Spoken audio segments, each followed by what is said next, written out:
Πάμε, γράφεις. Γράφει σε 5, 4, 3, 2, 1, πάμε.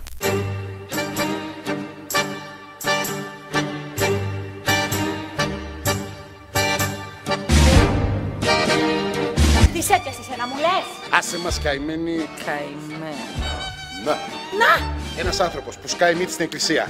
Με αυτό τον ηθικό σαν λατέρνα. Το ηθικό Ναι. είναι θεϊκό. Βγαίνει!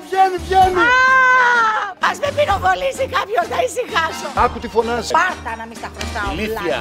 Απαπαπαπαπαπαπαπα η μέση μου. Ακούσε ένα κλικ και ένα κρακ. Ναι, τι λες τώρα. Τα νεύρα μου. Μη φωνάζεις μόνο μέσα από την απ' την άλλη, φωνάζεις απ' την άλλη. Η βλαχιά είναι σαν την κατσαρίδα. Αντέχεις το χρόνο. Με λες απ' έξω βλάκα. Κιόλας, Ροξάν. Γιώργο. Έλα. Θυμάσαι την πινελή και σου είχα ρίξει τότε στο μευτήριο.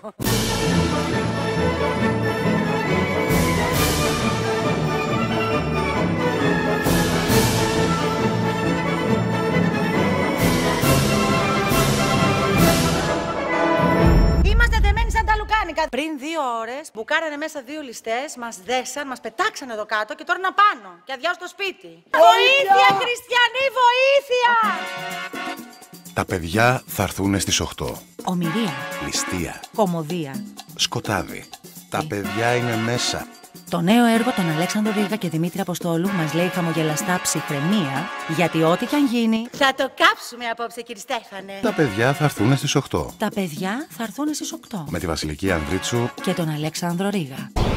Χριστέ μου, γιατί να μην είμαι σαν την Εύα Μπράουν που παντρεύτηκε το Χίτλερ και μετά αυτοκτόνησε ο Χίτλερ. Τελεία.